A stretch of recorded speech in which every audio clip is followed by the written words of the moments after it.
Tebbutt for Behind the Gloves. I'm here today with Frank Warren. How are you, Frank? I'm fine, Rob. Yourself, mate? I'm very well, thank you. Thanks Good. very much for having me today. It's a pleasure.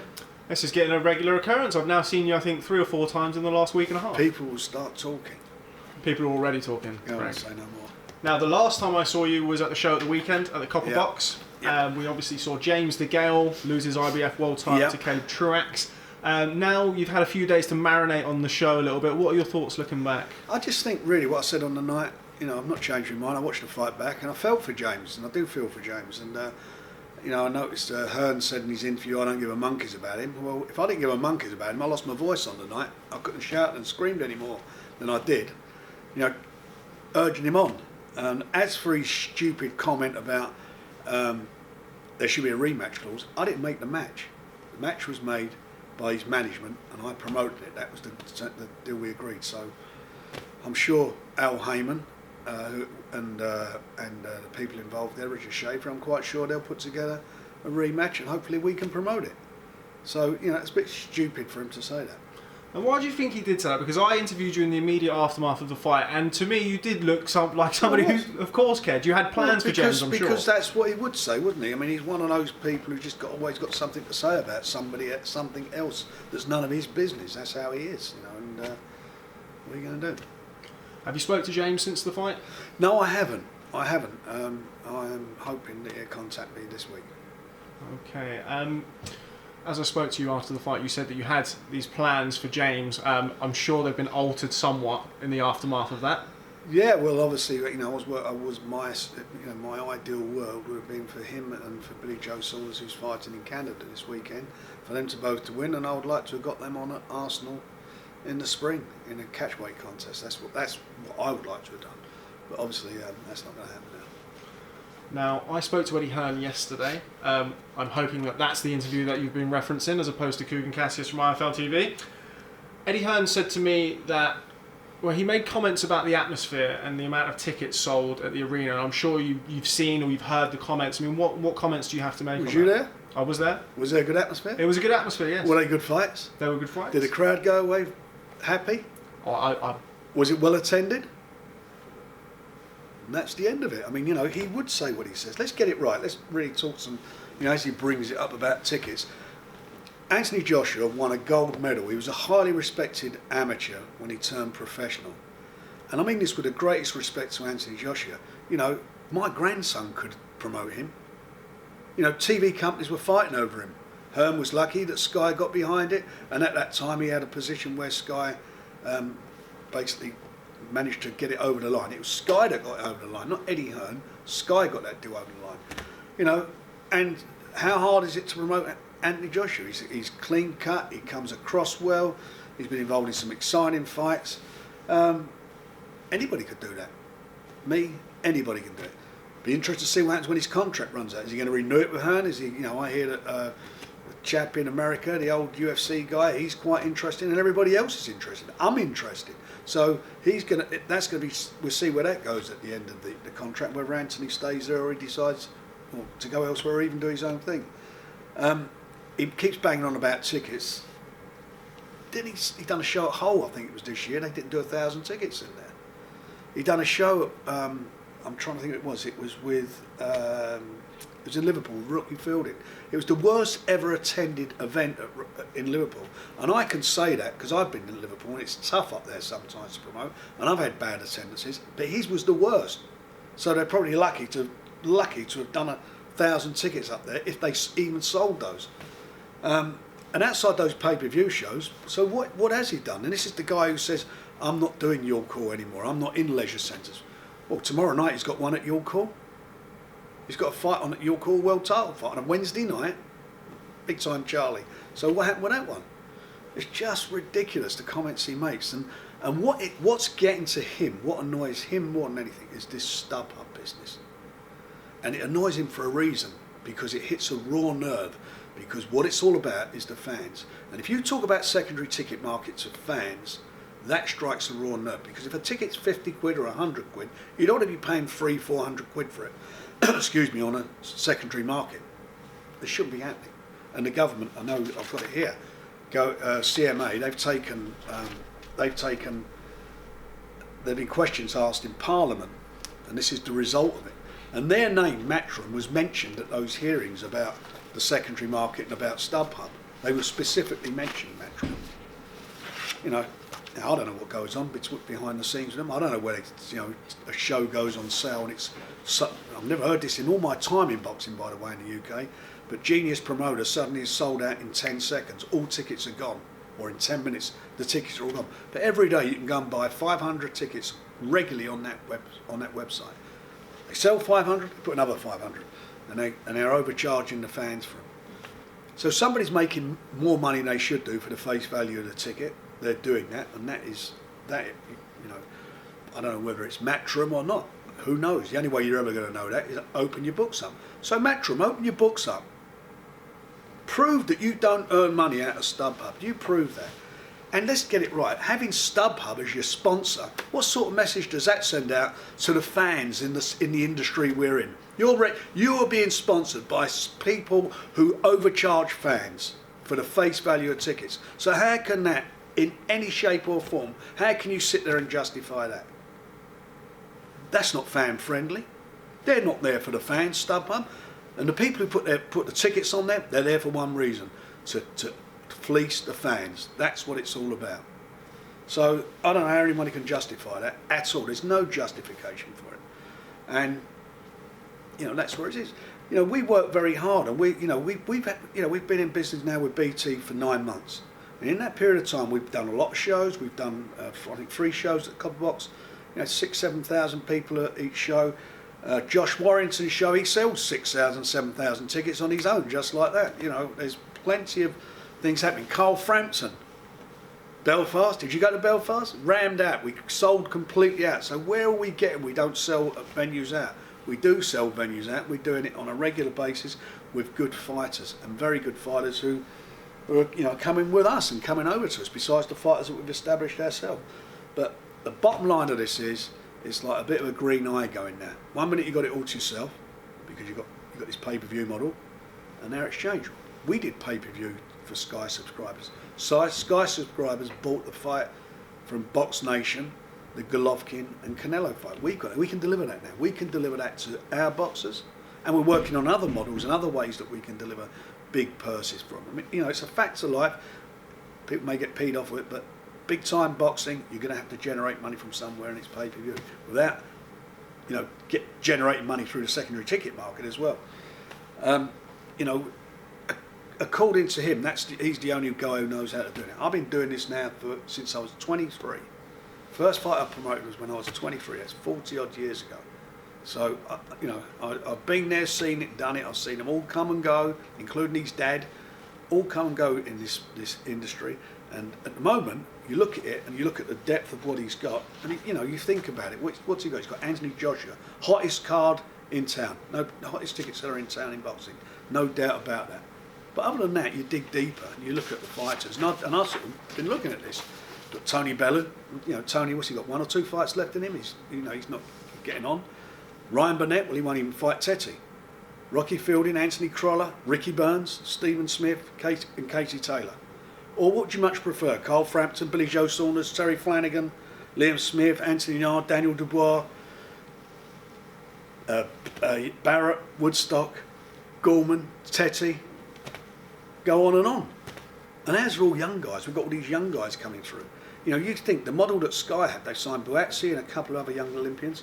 Who's the 2 fighters who's the 2 hottest young fighters in the country? The 2 hottest young fighters. Daniel Dubois and Anthony Yard. We did that. We did that on BT and Box Nation. That's what we did. They're the hottest ones. So can you imagine what we did? How they'd have been with us? How high their profile had been? We get the undercard fights get seen on Box Nation. The main events get seen on BT. BT have more sports subscribers than Sky do. It's a fact of life. And we're going strength to strength. And we want to see some good fights, which keep getting put off. I want to see Anthony Yard in with Bullioni. I want to see Burnett and Tetty. I want to see Selby, Warrington and Frampton. That's in our control. We'll make those fights happen. Billy Joe, Golovkin or Canelo, we tried desperately to make. We had a contract to do the fights. Liam Smith wants to fight Kell Brook. Do it in a heartbeat. They're fights we want to deliver. We want to deliver the big fights to the fans. And that's what we will continue to do. And in 9 months, it's been a big game changer. A big, big game changer. So Saturday nights for us are big events on a regular basis. Yesterday we talked about that we will be doing a big show on the 19th of May, which will feature Joe Warrington, Lee Selby there. We've got Frampton boxing on the 7th of April in Belfast again. That'll be a burster. You know, we're hopefully building him up for a big fight at Windsor Park in the summer. We've got Liam Smith going in against Sadiq Ali for the it's Sadiq Ali, isn't it? Saddam, sorry, you say Sadiq, I say Saddam. Saddam Ali, for the WBO title. We've got Terry Flanagan fighting Hooker for the vacant title. We've got Teti coming over here fighting on the 10th of February, topping the bill at the Copper Box against Argentinian. We've got loads and loads of good fights out there, big fights happening, delivering them. We're stepping that momentum up all the time, and that's what we'll continue to do. What we won't be doing is putting fights on at York Hall on Wednesday night. That won't be happening.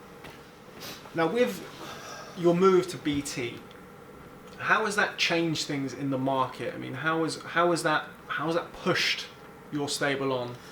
Well, first of all, we've got a big platform. Secondly, we've got bigger revenue derived from the TV, plus what we're getting from Box Nation. So we've been able to step up the shows and the quality and the calibre of the shows and the fights, and I think they've all been quite competitive. You know, I think our shows on BT are far better than the shows that are on Sky. I mean, it seems all they're interested in is big pay-per-view fights. That's, to me, is, some of these shows shouldn't even be pay-per-view, but that's not fan-friendly, is it? Now, we're going to do pay-per-view. We're going to have to do pay-per-view shows because you've got to compete and try and get the Joshua fights on that time of it. Of course we've got to do that. Or get Golovkin to fight Joe Saunders. We can't do that just with the funds from TV. That needs to be a pay-per-view event. But what we're putting on is value for money, and we're doing it better than they do it. We're bringing guys through, fighters are getting seen, and most importantly, we are fan-friendly. We're about the fans. We're about giving value for money. I mean, you look at our undercards are better than their main events sometimes. We've had really good shows. We're getting good ratings on BT. Really good ratings on there, and I think the momentum is with us. And next year, I think we'll even go on stronger. How pleasing is it for you to be able to have that behind you? I mean, obviously, I can see. I've done it a million times. I've been around the block a million times. Like I said, people ask me. I said, boxing's cyclical. Everything. 1 minute you're up, you're down. It happens, and so forth. But what I know, me and my team are particularly good at doing is keep bringing the fighters through, keep developing the stars, bringing them through, and delivering the fights, and delivering big fights. We've always done that, all the way through. You look at like Tony Bellew, who's having a pay-per-view fight. Tony Bellew, was with me to start with. Kell Brook, his first 20-odd fights, he was with me. I got him to number one in the world number one rankings. All the way through, there's lots of that happened. So I know what we're capable of doing. What our problem was, we got to that level. We started off with Box Nation, 0 subscribers. We started from ground zero and had to build something, which was very expensive to do. Everybody thought we were going to be out of business within 3 months. 6 years later, we're still here. It's been tough. Hasn't made a profit. Made a lot of losses, but that's our investment. We're not taking out. Maybe there's times I'd like to think, I wish I had some of that bloody revenue from the secondary TV market. But we haven't done that. We've stayed true to what our belief is the sport. We are boxing. That's what we do. We love it. We enjoy the sport, and we're innovative, and we keep finding new ways to deliver it to the fans, and we try to do it as cheaply as it's possible to do, along with the good fights. So you mentioned the Tete Burnett fight. You mentioned the Anthony Frank Buglioni fight. Yeah. Given the state of play in the last couple of days with the comments from Eddie Hearn, and now we're obviously sitting here and doing this interview, how easy or how difficult is it to make those fights with this apparent friction? Very between easy. you Let's two? look at the first one. You've got Anthony Yard, who, according to BoxRec, and I agree with him, is the number 1 light heavyweight in the country. The WBO have got him ranked, I think, number 5 at the moment. Frank Buglioni is ranked below him in all ways, in all rankings. So, Frank, we offered you 100 grand, I think it was it 100 grand, 120 grand, 20 grand's worth of tickets as well, to make the fight. Make the fight. You was calling it out the weekend. We'll do it, but we're going to do it. We don't need to go to Sky to do it or go to Eddie Hearn to do it. We will do it. And the reason we will do it is because our man is the attraction. He's the attraction now. And Frank sells a lot of tickets. And it'll be a big ticket selling fight. But that's why we want to put it on. But it'll be on our terms, nobody else's terms. But again, yourself and Eddie Hearn, working... We know the fights are good fights. We know Teddy Burnett is a great fight. We know Yard is we a great can fight. make Tetty Burns, and I'll help them make it. I'll give them Tetty. They can put the fight on, and I'll pay Tetty's purse. So he hasn't got to pay Tetty, which means Ryan Burnett will get more money because Eddie Hearn won't be paying Tetty. I'll pay him out of my own pocket. So he can give Ryan Burnett more money for the unification fight. And guess what? We'll do it in Belfast. They can do it in Belfast. Yeah, that's what a good fella is. You've always been good to me, Frank. I have. Now, I just want to backtrack because I'm a little bit confused about the whole Stubhub situation. I have to say, I'm not well versed in ticket selling and things like that. What can you explain to me about the situation? What happens every time they put a show on, a big show on? We sold out in 10 minutes. That happens every time. Okay. Now I've been doing this. I brought Mike Tyson over here. Big name fights over these. Never ever sold out in 10 minutes. Mike Tyson's, if you speak to any of the venues, they'll tell you. Those tickets to take, the venue will sell some tickets, the fighters will take some tickets, and the promoter takes a load of tickets. Suddenly tickets appear. I don't know where they come from, but tickets appear on the secondary market on Stubhub. And if you look, you can look at it, you can analyse it. We've looked at it. Every day there's 500 tickets on that site, roughly 500 tickets for a big fight. They're selling the tickets, but there's still always 500 tickets, so they're being replenished. So where are those tickets coming from? I'd know where the tickets are coming from because every ticket's got a number on it. And this day and age, people don't come in and pay, very rarely pay cash. It's by credit card. So you can say Bill Bloggs bought seat A, ringside seat A, he paid 200 quid for that, and they know who sold that ticket on the secondary market. Like that, you can do it. Why don't they do that? They've got nothing to lose. Why don't they do that? The fans' friends. Why don't they do that? Show some respect to your customers. Why don't they do that and stop it?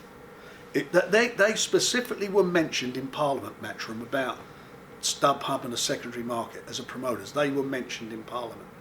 And they've just brought out now, there's a good legislation coming out from it's on YouGov. You go on Gov UK site and you look it up, it's government news, and it tells you all about, it says CMA to take enforcement action on secondary ticket sites.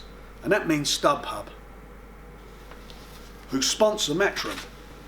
So I don't care, I don't know how much money they get for sponsorship, but why would you want a secondary ticket seller who are charging sometimes 2-3 times the amount of the face value of a ticket sponsoring your shows?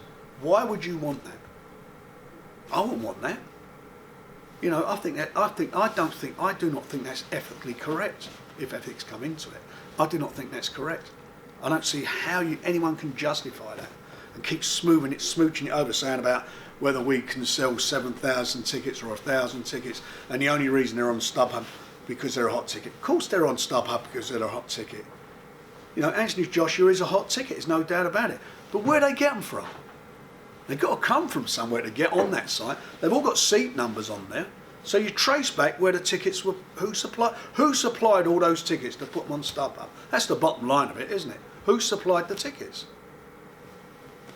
But how damaging is that to the market? I mean, for boxing... Well, look, it's damaging to it. It's not just boxing, it's concerts, it's everything. It's hard. Look, boxing tickets are not cheap. They're expensive. It's very difficult. And I know that you've got a big show, everybody wants to go. I've paid over the odds for tickets in the past. I've done it. I don't like doing it. I think an idiot would say they like doing it, but that's what it is. But it should not be allowed. It shouldn't be done. And what shouldn't be happening is the large amounts of tickets. I mean, large amounts of tickets appearing on these secondary market websites for sale. If you've got 500 every day leading up to a fight, for example, and you've got, and it's launched 2 months before, how many tickets is that? You've always got 500 tickets for the hottest show in town. Always 500 tickets roughly on that site. Who keeps replenishing it? So they've got this line into it. If it's a hot ticket, they're all going to be sold. It's not the same 500 tickets. And that's what's going down. And they are somewhere along the line, they're getting a regular supply of tickets. So somebody along the line is giving them those tickets. And if it's me as the promoter, that was my show, I'll be wanting to find out who's doing that. I'll say, what are you doing to my customers? What's going on here? That's what I would want to be doing. And what's been done to combat it? Because as I say, this is the first. As I say, the government. Well, take that away and read it. It tells you all about it. The government have now they've had various hearings. They've called people before Parliament, and they're bringing in legislation to stop the fans from being ripped off. Because that's all it is at the end of the day. The fans are being ripped off. Concert promoters are up in arms about it. Artists are up in arms about it, and quite rightly so. Do you think it dilutes the shows? Do you think it takes it away from your quote-unquote hardcore boxing fans? Of course it does. Hardcore boxing fan guys who go, they can't afford to go and pay 300-400 quid for a 50 quid or a 100 quid ticket. Of course they can't. It's just, look, if you want to charge 300-400 quid, then charge that. Up the price of the tickets. If they're such a hot ticket, what I don't get, if they're such a hot ticket and they're selling out, then why don't you charge more money for them? Instead of letting some secondary market benefit from it. Why don't you just put them straight on sale and don't let anybody get their hands on them to enable them? This is not a customer getting hold of 2 tickets and saying, right, I'm putting them up on the secondary market. And we know people do that, and I've seen that, and I get that. I get, but not lumps of tickets. It's lots of tickets being given to the secondary market, and they're coming from someone, and someone is supplying them. So, as the promoter, you've got a responsibility. Find out who it is. Who is it? If it's not you, who is it? Who's allowing this to happen? Somebody must be doing it. Now, another thing that Eddie Hearn said to me about James Degale, just backtrack onto that, he told me that the worst thing you can be in boxing is a free agent. Now, what can you say about that? Well, why? I don't understand what he's saying. He's saying the worst thing he can be. Look, everybody's different. He's not a free agent. He's got a manager. He's got a manager called Al Heyman. And Al Heyman puts him on shows with other promoters. He went to the States, he was on various people's shows. What he's saying, Eddie Hearn, is the worst thing in boxing is not to be with him. That's all he's saying. It's as simple as that. Just cut through it. Irrespective whether James Degale was a free agent or not, whether he's a free agent in his mind, in Eddie Hearn's mind or not, would have made no difference to the result of that fight. The fight was what it was. He just wasn't there, and it didn't turn out for him, irrespective of what all that nonsense is. And even if he was with him, so he got beat, so there's got to be a return fight. There's got to be a rematch down the road. That I'm sure that will happen if James, wants to carry on, and James should carry on. Now, obviously, something that Eddie also referenced, and I know you've touched on it, was the fact that there was no rematch clause in the fight. I know you didn't make the fight. Had you have made the fight, would there have been a rematch clause? I would have put a rematch clause in there if I'd have made the fight. Of course, I'd do that for nearly all my fighters. When it's appropriate. When it's a mandatory defence, you don't have it. But I think I'm quite sure at times we've seen guys get beat and there's not been the rematch clause. And also, it's up to the governing body to allow the rematch to take place. The governing body may say no, it can't happen. Most governing bodies do not allow rematches straight away.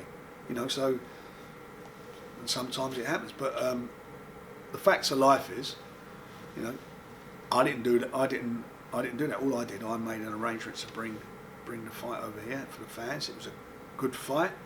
It was a solid fight, and unfortunately, it wasn't James's night. But we crucified a poor fella over that.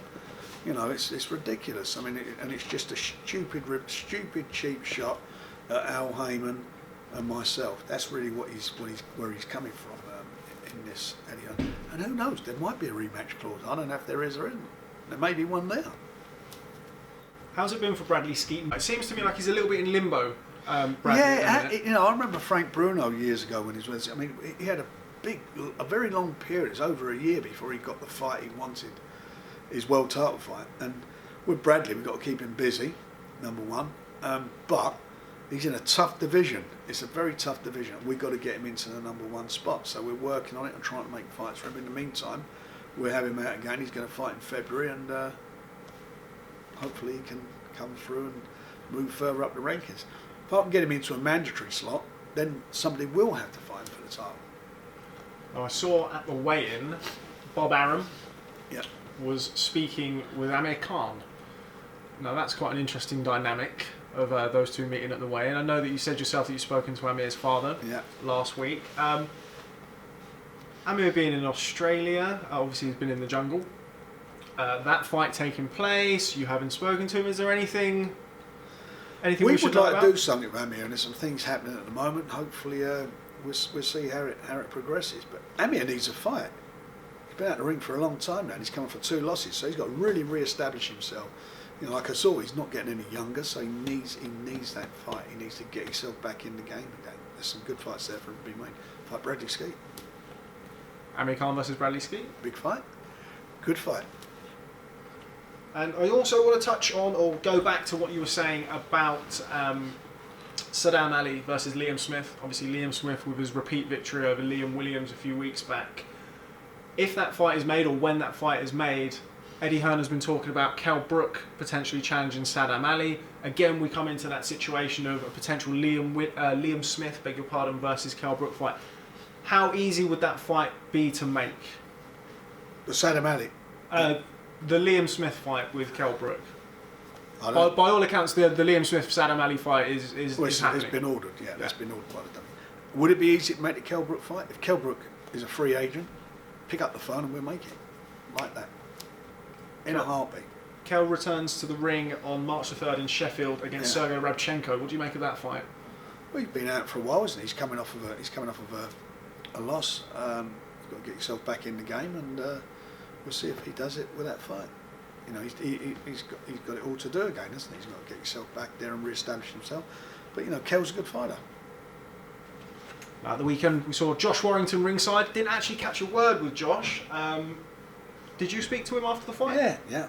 He's just raring to go. We're doing it, as I say, we're at Leeds on May the 19th, and we'll be making an announcement very soon as to who he'll be fighting. Can I have a wild guess, Frank? You can have a wild guess, young man. Is he fighting Lee Selby? He may be. I've come all this way, Frank.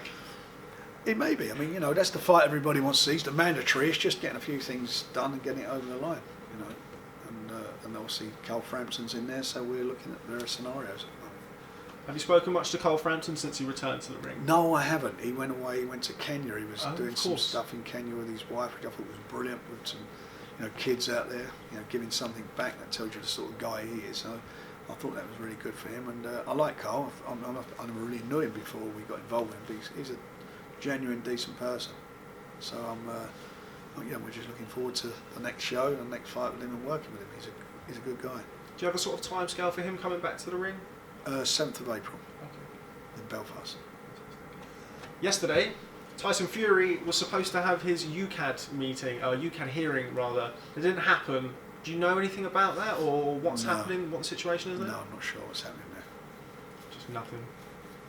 It's been going on forever, isn't it? It's like bloody, it's a saga, that one is. How do you see that resolving itself? Or I think that Tyson will be in the ring next year. He's training at the moment. He's going to Canada for Bill's fight. He's going out there, and I think he's going to do some commentary for BT whilst he's there. Obviously, Billy Joe fights David Lemieux this weekend. How dangerous a fight is that for Bill? It's a very dangerous fight. You know, he's fighting his mandatory challenger in his own backyard. Lemieux's a big puncher. He's very dangerous early on in the fight. The good thing about Bill is that Bill has a good engine, and Bill starts very fast. So I'm hoping he can negate what Lemieux's got in those early rounds, and hopefully draw away, and they may stop him. But Bill's got a good engine. He's got a good chin, a very good chin. He can fight. More importantly, now he's got himself in tip-top condition. His new trainer has done a great job with him, and more importantly, most of the thing with Bill, and I've known Bill's been with him from day one, is mentally he's focused and mentally he's right. And for any boxer, that's a great place to be in. And from him, mentally, he's really on the money. So I'm hoping he's going to go out and do the business, give a real good display on HBO Live, and that will help force the winner of Canelo and Golovkin, if they get it on in May, that Bill gets the opportunity to fight the winner. Okay, well, Frank Warren, thanks very much for having me down here today. Have to make this a more regular thing. Yep, sounds good to me. Although people will keep talking about us, but that doesn't bother me. Doesn't bother you, doesn't bother me. Okay, great. Just be our little thing. We're all good to go. This can be just between us. Just between us and the viewers. Well, Frank Warren, thanks very much for speaking to Behind the Gloves. Pleasure. Look forward to catching up with you again soon. Thanks, mate. Hey, fight fans, it's Michelle Joy Phelps, and if you haven't already subscribed to my YouTube channel, make sure you go ahead and do so by clicking right here.